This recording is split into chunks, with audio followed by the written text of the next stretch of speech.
Повторно во светот на актерството, филмот, театарот. Во светот на магијата, каде се спојуваат реалното и волшебното, каде секоја идеја на сценаристите, режисерите и актерите станува стварност и се вгнездува во емоциите на секого што е дел од таа магија. И тие на сцената и тие пред неа.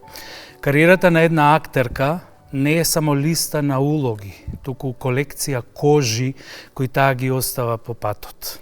Одново и одново се нурнува во нов лик, го отелотворува, му дава душа, му вдахнува живот и го изнесува пред нас, не баре не е само уште една улога од нејзиниот опус. Велат дека глумата е уметност на кажување лаги за да се пренесат длабоки вистини. Таа е позајмување на сопственото тело на духови кои постојат само на хартија. Актерката не само што ги толкува ликовите, таа живее во нив, страда со нив и ги слави. Ние ги гледаме сјајот, безпрекорните костими и магијата на сцената, но немаме спознание за строгоста и на пробите или осаменоста во гардеробата. Денес сакаме да влеземе во работилницата на една занаетчика на емоциите. Жена која го претвора секој гест во музичка нота, а секој диалог во пейзаж. Таа патува од драма до мюзикал, од класичните сцени во театарот до големото платно, докажувајќи дека талентот нема граници. Таа е жена која знае дека вистинската архитектура на една приказна се гради само со еден поглед. Да ја поздравиме Арна Шијак. Арна, добре дојде. Добре ве најдов. Здраве живо. Твоето прво појавување. Благодарам многу. Восхити. За убавата. Вистина прекрасна најава. Благодарам Ненад. Ништо, со најголема љубов. Твое прво појавување во јавноста е во балетски колаж на македонска телевизија, токму во оваа куќа, во игра во Париз на 4 годишна возраст и потоа балетска представа Тоа е човек во кореографија на Олга Милосавлева. Сега, дипломираш на Факултетот за драмски уметности во 99-та година во класата на професорите Кирил Ристоски и Владе Цветановски. Ке ми кажеш и за твоите студентски денови, но прво сакам да ми кажеш за тоа мало девојче Арна. Секако, на драга волја. Бидејќи мојата мајка е балетски уметник, некако природно беше да првото моје соочување, вкусување на театарот биде токму балетската уметност. И ете, во недостиг на мали дечиња кои што ќе им ја збогатат иконографијата на одредени балетски парчиња, бидејќи тогаш МТВ, зборувам сега за старата куќа, за старата телевизија, популарно кажана, да, ме ползувале и мене, го искористила мојот ентузијазам и желба и вистина автентична влюбеност во таа уметност, но за волја на вистината мојот покоен татко не беше одушевен од неа и по секоја цена се трудеше некако да ме оддалечи воопшто од сцената. Така што се сеќавам, дури имам некаде документирани фотографии како јас протестирам кога ќе се вратам од училиште, вистина. Ќе си ја задржам приватната облека, кошулче, што сум носела, само ќе натнам врз сето тоа балетско трико и како Wednesday Addams, без никаква среќна мимика на моето лице, се сликам. Сакам да му кажам, тато, сепак, моето срце чука за балетската сцена. Но тоа не се оствари, немам 5 минути поминато во балетско училиште, но ете имав среќа да учествувам во игра во Париз. На тоа вистина има многу мало, како низ слики, повеќе како низ некаква миризба меморија, а за Тоа е човек се сеќавам повеќе, тогаш бев замена на една наша прекрасна балетска уметница Ирена Ветерова, и таа беше девојче во тоа време, но не беше во Македонија. Така што, ете, колку толку вкусив од балетската сцена, нели, да. И потоа дури на 40 години мюзиклите, но можеме затоа и предпоставам и подоцна. Тоа за мюзиклите секако. Татко ти Томошија, кој што беше одличен уметник, не ти дозволи, но сепак твојот талент и твојата желба и упорност вродија со плод да дојдеш до ова што си денес. Не се кажеш, нели, што си актерка? Нималку сметам дека вистина тоа бил повик. Така, нели, вокација не е професија, туку е баш вокација, така повик. Повик. Веќе нормално сите девојчиња имаат фасцинација од пејачки, актерки, така што и јас бев од тие, не дозволував да се гледа филм, ќе застанав пред телевизорот и ќе кажав не гледајте Неза, таа сум јас. Тоест, јас сум таа, така што предпоставам тоа го прават повеќето. Меѓутоа, веќе кон крајот на основното училиште и со сигурност на почетокот на средното, станав дел од една аматерска трупа Црв. Така. И веќе бев сигурна дека тоа е патот по кој што ќе чекорам. Така. Покрај диалозите, вие сте архитекти на тишината. Многу актери се плашат од тој момент празнина на сцена, нели во сценариото или они моменти каде што нема диалог на сцената. Тишината е единственото место каде што не можете да лажете, нели, каде што сте оставени. Со што исполнуваш ти тишината кога камерата ти ги бара твоите очи или кога на сцената застанува се? Па, многу убава забелешка и сметам и јас лично дека може тоа се едни од најпотентните мигови. Така. И пред филмската камера и на сцена. Затоа што нас и не учеа дека не треба актерството како мајсторија да биде показно, да биде илустрација. Туку многу подраматично е секогаш кога се обидувате нештото да го воздржите, скротите или да му го намалите потенциометарот. Така што за мене точно тие мигови се можеби највистиносните и со што ги исполнувам. Се трудам да ги исполнам со вистина.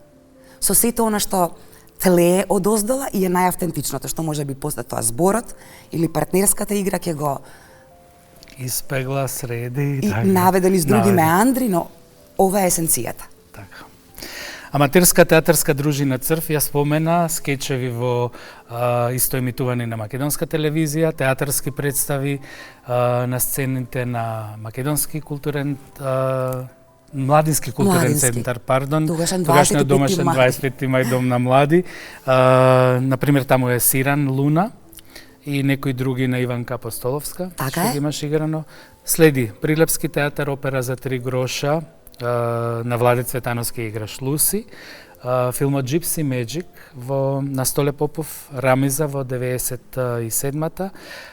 Зошто ти ги набројувам вака? Тоа е еден твој плоден период во крајот на 90-тите, нели, односно од моментот кога почнуваш некаде 95-та, 6-та, па до 2000-та. Кои се твоите сеќавања од тие твои почетоци на сите овие сцени, да речам, и различни проекти? Имав вистина среќа да сум во класата на прекрасни професори, за жал не се повеќе со нас.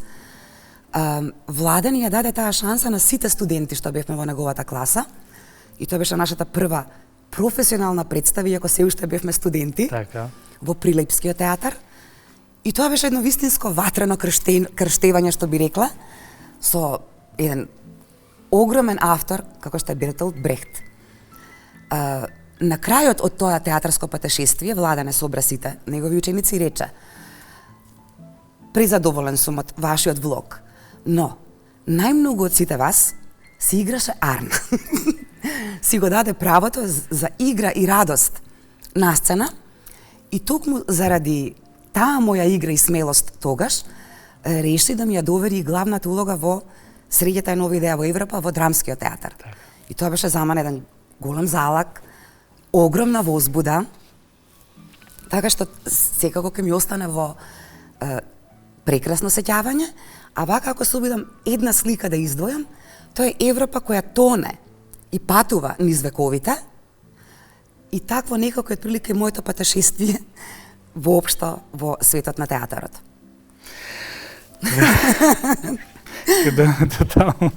Велат дека телото ја чува меморијата, нели, она сега по ново мускулна меморија. Имаш одиграно ликови во во разни нели стилови, од трагедија класична до најсуров реализам, модерни поставки, мюзикли. Во кој дел од твоето тело се уште живеат оние ликови кои веќе се завршени во наводници? Значи, дали во движење на рака на Макбет, дали во нели? Ме разбираш? Така, како зрното на ликот. Што оставено кај тебе од сите тие? Има.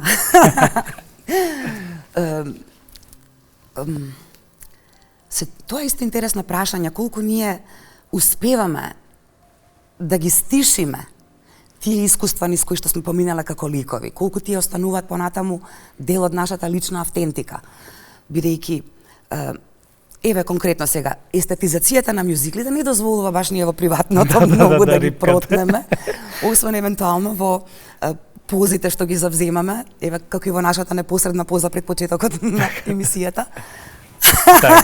Тоа е, да речеме, Вилма Кели. Да. Но тоа е на некоја си граница со шегобиното и она што е лично наше. Не знам колку, можеби повеќе е, сепак, ние сме бродот, ние сме алатката низ која што минуваат ликовите.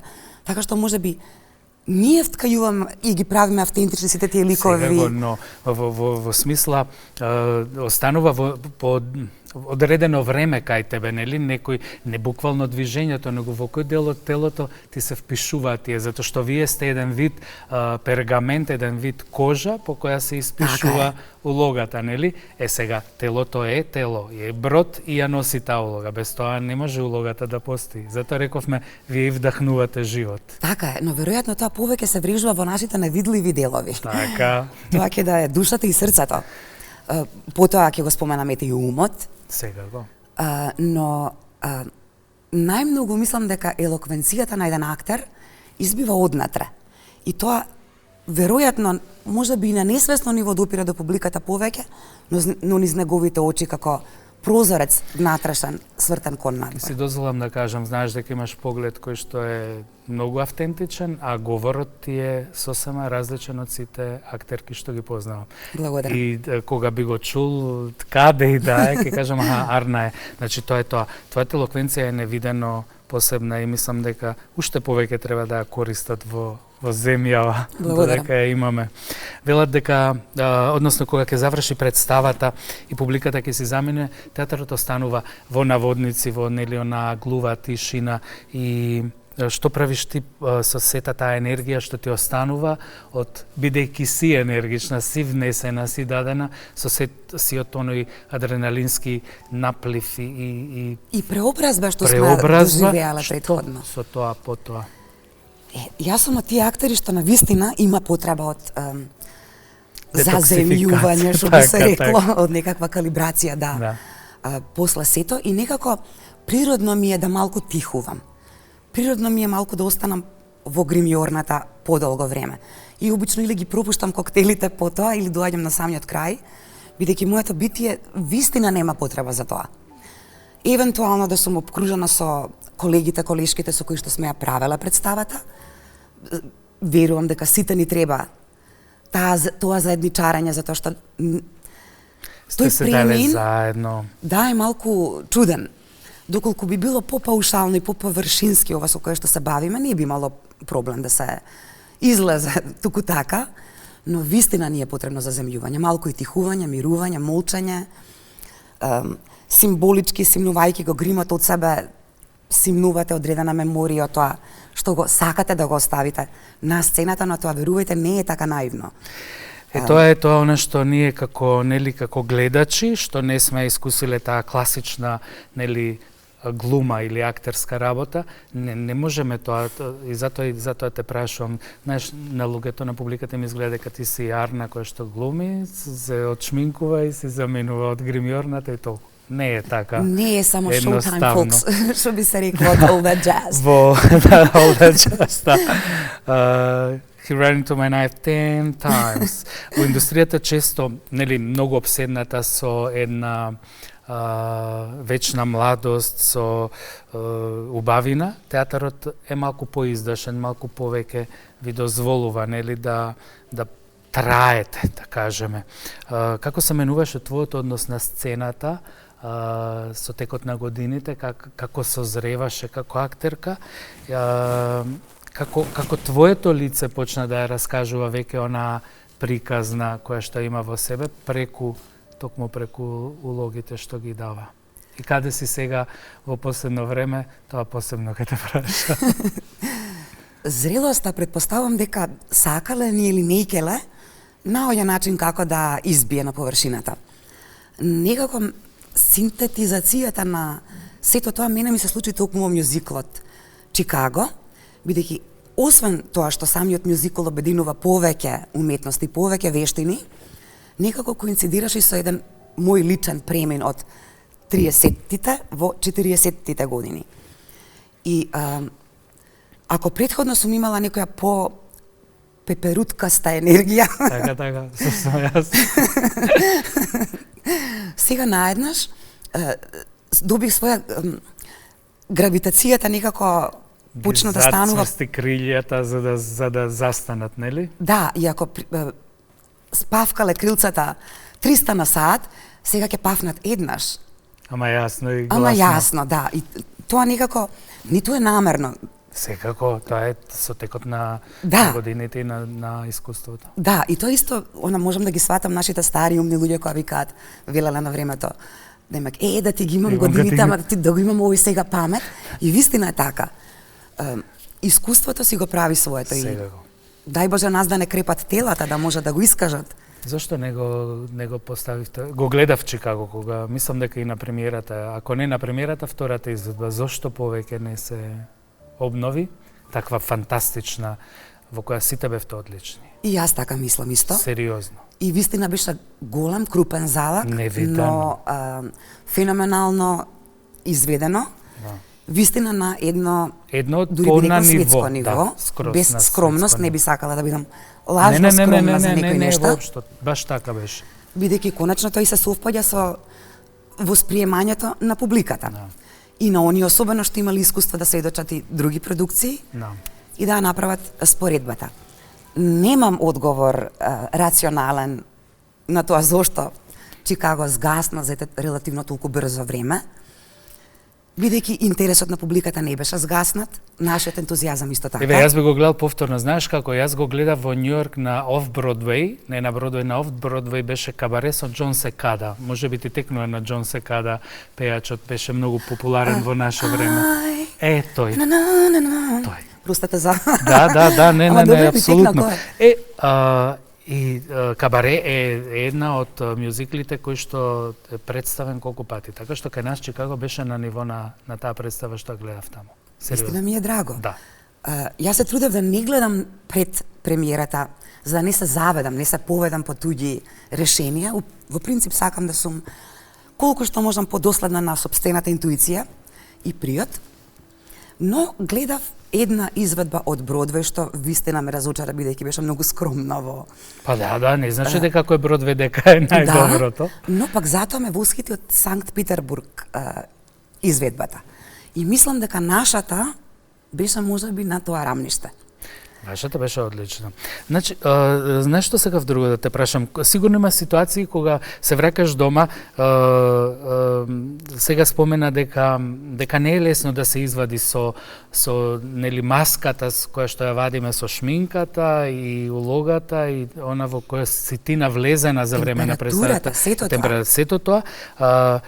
За да стасаш дома и да не знаеш дали тагата што ја чувствуваш е твоја или е на ликот кого што туку си го оставила на сцената.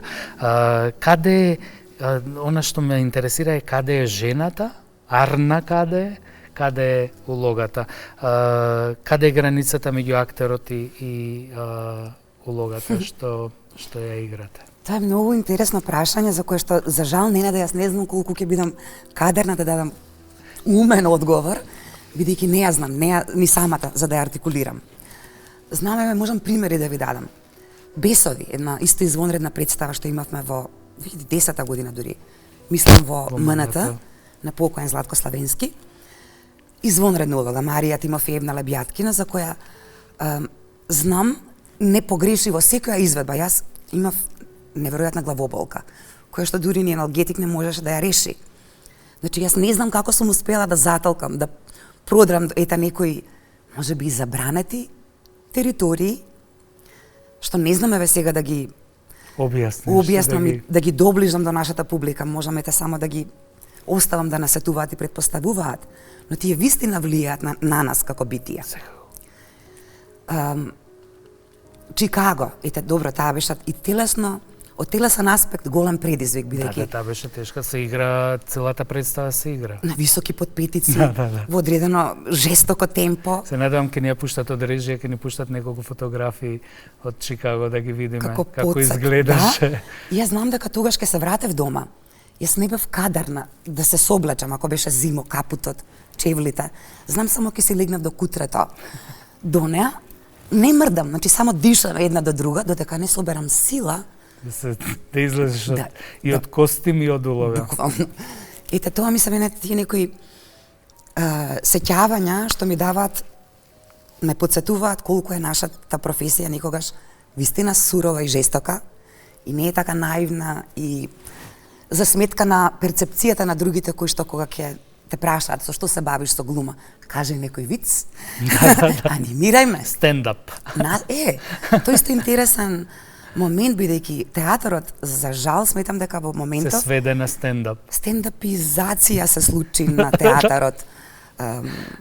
Некој да не ме сватат погрешно колегите што одбрале да се бават со тоа. И за тоа треба дарба и... Да, тоа е сосема друга една уметност. Ама не сме да се калибрира се на исто ниво. Не можеме да сме наштимани сите исто. Кога зборуваме за улога, имаме режисери, имаме подготовки, имаме проби, внесување во улогата, нели, за да дојдеме до потоа излегување од неа. Има режисери, имаме актери, имаме и самото дело бара некој, нели, изискува некои моменти од вас како тела, како бродови што ги носите улогите. Кој е твојот принцип на подготовка? Кој е најважниот дел, што е она што прави да ти влезеш во една улога? Дали е маската, костимот, мизансцената, текстот? Предпоставам влегуваш уште пред да доеш ти до тој момент, ама... За секоја улога различно. Верувајте, нема ист рецепт. Немаш ист рецепт. Не, затоа што секоја четиво мене ми буди нова асоциација, мене ми сугерира инаков приод. Вака се што ми текнува за Мама Мија. Мене буквално таму ликот ми помогна, еве сега, костимот. Знаев само дека, бидејќи беа покорпулентни моите непосредни колешки, Тања Кочовска, веќе ги поздравам во оваа прилика, и Билјана Драгичевиќ Пројковска, и си велам како сега јас како лик Тања, така ми се викаше ликот, да бидеме синхрони, да бидеме некако да не двоиме, викам. Коса ала Марч Симпсон. И тоа пример ми беше ета некоја иницијална каписла како правец, како да се реши ликот. И вистина, во моментот кога се стави периката со таа некоја шамија за да можеме да ја постигнеме вертикално. Да не се изгубиш меѓу нив две. Кога добив додатни атрибути, вештачки секако, ете го се исцибри ликот. Значи, конкретно за таа улога, од надвор беше решението. Но тоа е единствена таква. За сите други, сум имала нешто друго што ќе ми подскаже. Во секој случај се сведува на истражување. Никогаш не е само текстот што го добиваме, секогаш е плод и на нашето лично искуство и багаж што го имаме, кој што ќе ни подскаже понатаму како да се справиме. И верувам, иста улога кога друга колешка би била соочена, би имала сосема поинаков пристап. Така и подготовка. Да. Имам овдека пронајдено нешто што вели историјата на театарот во најголем дел е нели напишана од мажи кои замислувале како чувствуваат жените.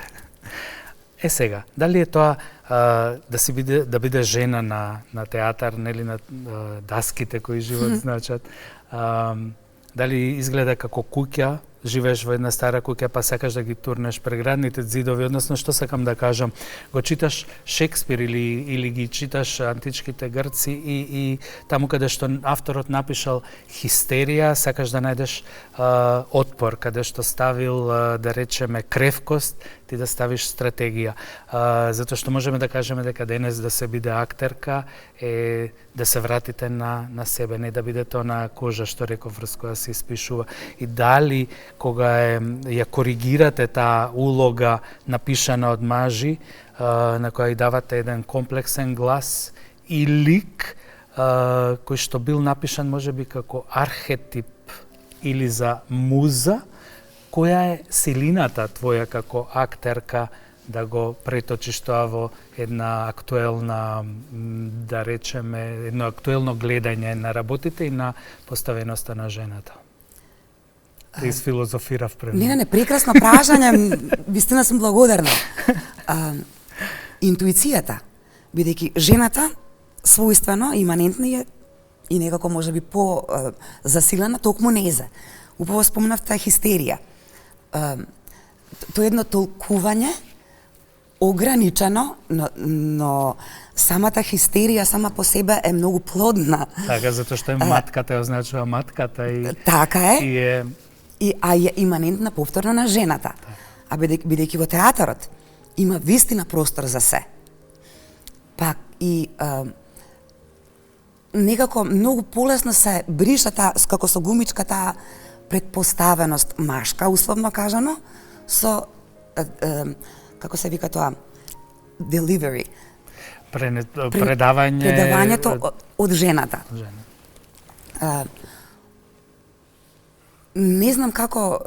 Односно, она што го носи жената и што го донесува, изнесува пред себе. Да, ама тоа е сега, но не и во времето на Шекспир, кога улогите, женските улоги ги играат мажите, нели? Затоа што не може жената да се замисли да биде на сцената. Дека воопшто може да биде така. Затоа и се напишани, нели, за женски улоги за мажи, како тие да ги одиграат. Сега, што е она што вие како жени давате и внесувате во една улога за да ја направите токму тоа, нели? Хистеријата ја правите во една извртување што во еден плоден тајфун, во една плодна енергија, во нешто што креира. Така што за среќа, ете јас не сум била дел од тоа време кога ми било забрането, туку сведочам време во кое што вистина понекогаш многу попотентни биле женските изведби на сцена отколку, иако не сакам да двојам, ние сме сите нужни едни на други и се надополнуваме на еден феноменален, чудесен и дај Боже никогаш заменлив начин. И сето си има своји квалитети. Така што интуицијата, повторно ќе се навратам, можеби ни е многу посилно. Силното фортето наше и таа потентност и таа некогаш на ниво на бура, некогаш на ниво на благо ветре, енергија, но исто така и заумно. Значи тоа не е само површно, туку е и длабинско.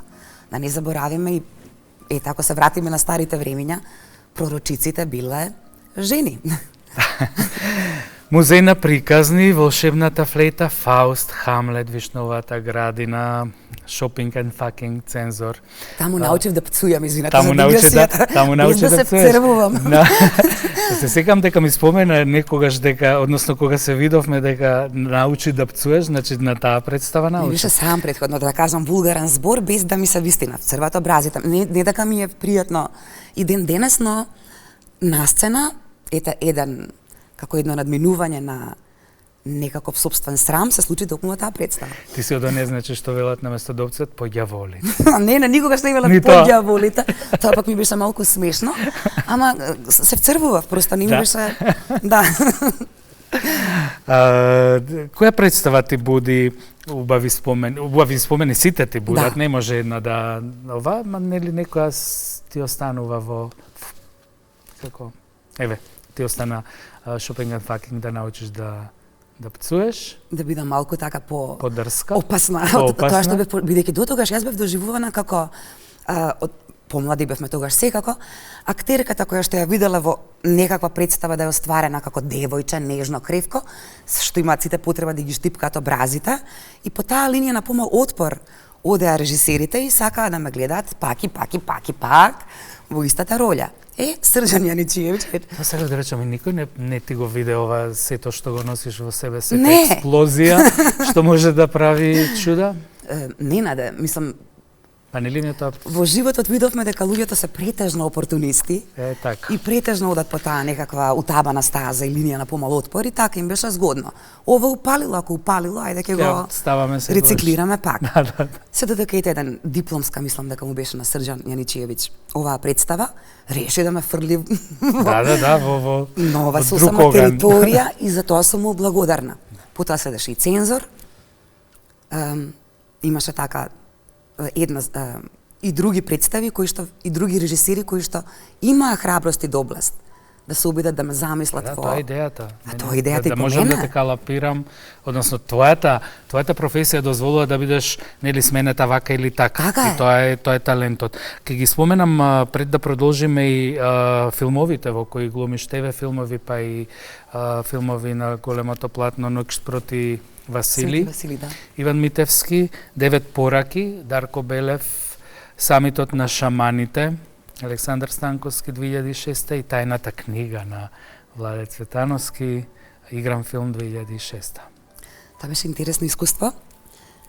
Владе, Бог да го прости, кога не собра како екипа и ми вели, тој мене ме викаше Арнета. Мене ми се допадна тоа што те викал Арнета. И мене исто многу. И да, дава.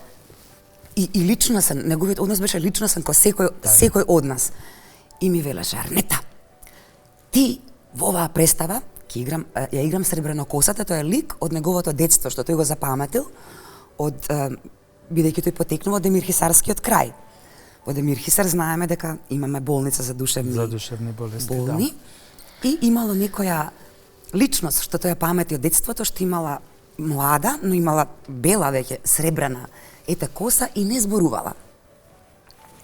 И јас тоа го сватив сериозно и си велам, ако сум лишена сега од јазикот како говорно средство, да се обидам телесно некако да го направам ликот, а пак да биде, тогаш ние бевме задоени од таа некаква си зачудност. И чезнеевме по неа и тогаш знам и се обратив на Искра Шукарова. Бидејќи ликот Сребренокосата никогаш не била мајка, а имала потреба да стане, ние направивме една многу интересна игра со голтање, ама и исплукување на камчиња. Вистина прекрасна игра, и еве и поздрав до Искра Шукарова во оваа прилика, за да дојдам на снимање. Бидејќи некогаш, знаете, се случуваат и непредвидливи работи, но и затоа треба да сме подготвени, да ми кажа Владе, Арнета, ти во оваа сцена ќе пееш. И наеднаш Джабе камчињата, джабе за чудноста и си викам, добро, сега ќе пеам. Но не се.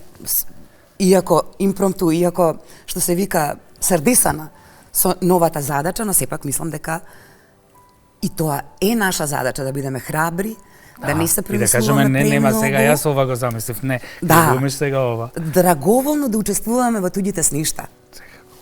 Секако. Колку работи сакам. Вели дека нема да зборуваме.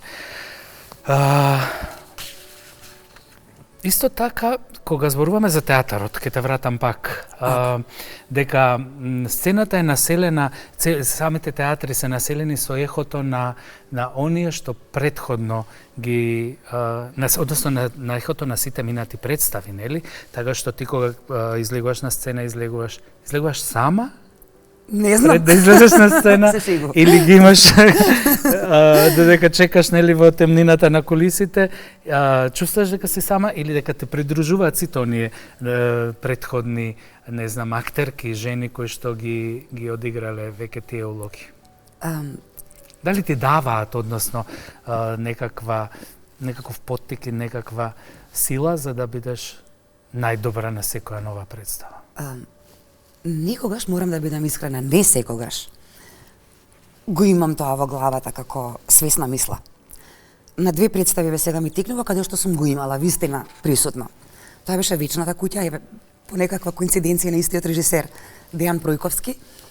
Во Вечната куќа покоен Васил Шишков имаше задача да го игра неговиот татко Ристо Шишков. Но сите други актери учествувавме како оваа меморија што ја споменуваме сега на сите изиграни роли, сите присутни ликови што се појавила на таа сцена. И тогаш сакале некеле се сеќавате и на оние пред вас, на оние непосредно заминати и на сето тоа што они го оставиле како некаква енергија. Биде енергијата и онака е немерлива, не знаеме каде почнува, каде завршува. А и времето некаде е просто линеарно, така што некако го чувствувате, но не можете да го рационализирате. И последната представа која што игравме Сонцето, колку е блиску Сонцето, игравме една сцена со една моја колешка драга Софија Насевска Трифуновска, моќна сцена од Пиреј и малку морбидна не е вистинскиот збор, простете што не ми текнува на по благодарниот, но играме една сцена на границата помеѓу ово овде и тоа отаде. И неминовно е кога сцената како сетинг се случува на гробишта, вашата мисла неминовно е да отиде и во тој правец. И тогаш се сеќавав на сите наши заминати колеги со кои што сме ја делеле сцената. Така. Значи пред да Ула, мојот лик, проговори, во тој мрак, во таа тишина, тие кружат во моето битие. Не можам да те пишам колку уживам во се што ми кажуваш.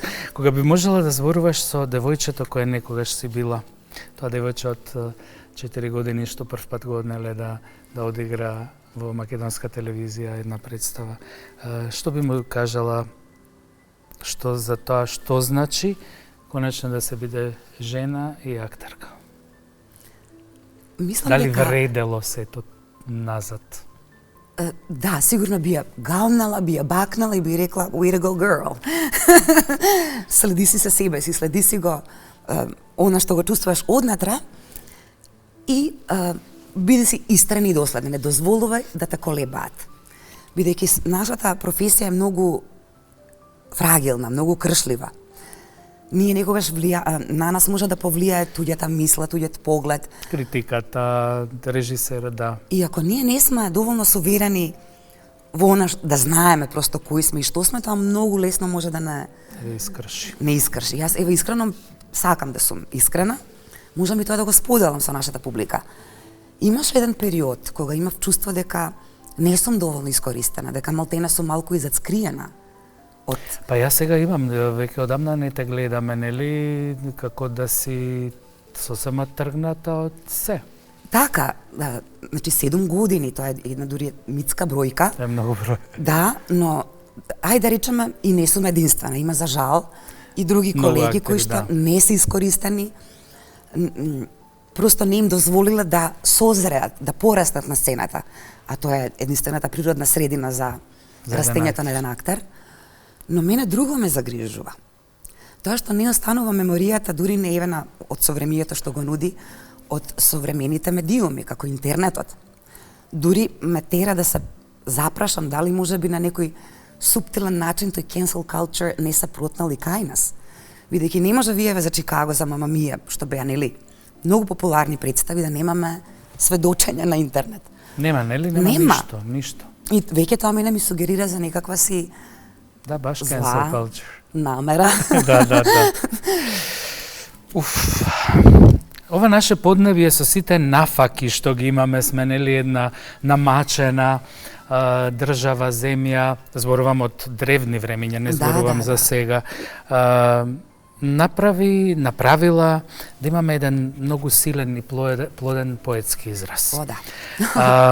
Она што било литературно читање на една годишнина јубилеј по повод излегувањето на зборникот на браќата Миладиновци во Струга на 15 јули 61 година, прераснува во Струшки вечери на поезијата. Еден меѓународен поетски фестивал на поезијата кој е неприкосновен. За мене е нешто навистина извонредно. Водителка си во годините од 2005 до 2018 и потоа 2025 и ќе видиш и оваа година. И годинава, со Господ напред, да. До кој степен си ти сплотена со поезијата, кои се твоите превирања во поглед на неа и што значи да се биде водител на една ваква манифестација, колку е возбудата голема, колку е одговорноста голема? Благодарам, прекрасно прашање. Многу сум благодарна што струшките вечери на поезијата реално, бидејќи сум долго време, една сериозно парче време, дел од нив, станаа дел од мојот идентитет. Морам се да се навратам на почетоците. Како дете, првите литерарни искуства ми беа токму поетските. Јас не читав проза, почнав да читам поезија. И некако и ден денес моето битие е склоно кон едно такво восприемање и изразување сопствено во овој свет во кој што живееме. Така што благодарна сум на тоа беше ми се чини Баге, кој што прв ме повика да бидам дел од Струшките вечери, што и те го препознал, ја препознал таа една нишка во мене. Бидејќи да се биде дел од тој фестивал не значи да бидеме од позиција на актер кој што сега ќе ги глуми стиховите или ќе биде... Ти имаш импостација на гласот за тоа, значи твојот глас е створен, создаден да бидеш, да кажаш поезија. Многу. Јас мислам дека сум просто медиум и тој ми го кажувам кога ќе се заблагодарат поетите на изведбата и викам, верувајте, јас само се обидувам да се скротам себе си и да дозволам она што е ваш мастрав, ваш штоф, ваша израз, така, емоција. Да, просто како низ медиум помине низ мене. Најскромно, не возгордеано. Ке немам време да ти допоставам уште 25 прашања. Пред да заборавам, сакам да ти подарам 2 книги. Смешната помисла дека нема да те видам никош повеќе. Тегобност, поезија шпанска со превод на македонски, во која ќе уживаш. Muchas gracias. De nada. Con todo mi amor. Имаме многу малку време за да... Кога веќе сме кај поезијата, затоа реков да добиеш и тегобност. На тегобност нема посвета, бидејќи е преводот на Јасмина, ама на таа имаш посвета. Арна, ако треба да снимеме филм за твојот внатрешен свет, без диалози, без значи само текстури и звуци, како би изгледал крупен кадар во моментов на твојата душа?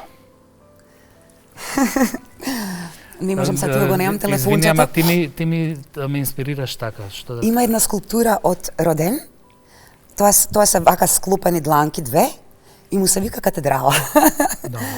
Која што и те може добро да се свати и како молитва, но за мене овој врв на интимата меѓу двајца луѓе што се љубат, сплотеност и средба на двајца што се разбираат, што сакаат да се разбираат, бидејќи во животот и тоа го научив, треба да се сака, да се разбере, да сака да се љуби. Точно, ако не сакаме, нема да разбереме. Нема. Да, не е тоа, не доаѓа така само. Во моментов, или би била катедралата, или би биле две рачиња кои што се фаќаат и се држат. Тоа е љубовта. Колку се нервирам што ни оди времето. Има една слика во Шпанија што видов на една изложба што се викаше колку раце, колку дланки ми се потребни за да ти докажам дека те сакам. Ме потсети на тоа сега кога го кажа и беа милиарда дланки за да докажеме некому дека го сакаме. Да кога би замислил дека утре ќе се спушти завесата, јас ти посакувам и се надевам дека конечно ќе ни се вратиш на сцената и на големото платно. Кога би наискрено, кога би требала да одиграш една улога и да ти биде таа последната твоето легато, твоето наследство што ќе не го оставиш, што би било? Во моментов тоа се крчка. Тоа е твојата нова монодрама која што ќе очекуваме. Да, која што направив. Голема љубов. Благодарам, и мене исто ми е тоа. Просто имам потреба да се одолжам самата на себе си. Кажи ни го тоа за крај да одјавиме емисијата. Значи ја очекуваме монодрамата што ќе биде за Здравје Божа на крајот на годината. Идејата и мотивот и почетокот на истата почна 24-та година, но направив една годишна пауза во која што немав целосен отклон. Мисловно сум присутна. како и моите соработници, бидејќи мислам дека вистина обединувам феноменална екипа. Ненаде, нема да ми замериш, не би сакала да ги откријам. Не, остави сега, така. Бидејќи ете им нашиот народ, пак ја го спомнам, не бил будала. Пред време не би сакала се да откријам. Ем за да биде изненадувањето поавтентично, помоќно. И за да остане се тоа да излезе на видео. Да, и за да не си ја раситнам енергијата што би сакала да ја вложам во нештото, но ете, ова нека биде ќе ме разбере публиката колку ова ми значи, бидејќи е вистина раздолжување кон себе си. Ти благодарам многу, Арна. Исто, Ненаде. Беше со нас вечерва Арна Шијак. Да се биде актерка не е само професија, тоа е храброст да им се позајми гласот на оние кои го немаат и кожата на оние кои постојат само во нашата имагинација, кои што се напишани само во текстовите и во книгите. Вела дека животот е проба која не дозволува грешки, но уметноста ни дава можност да живееме 1000 животи во еден единствен. Денес ја имавме привилегијата да дзирнеме во еден од најблескавите. Ви благодарам што сте таму од другата страна на екранот и што го надополнувате овој магичен круг наречен уметност. До следната трафика ви посакувам многу убави денови.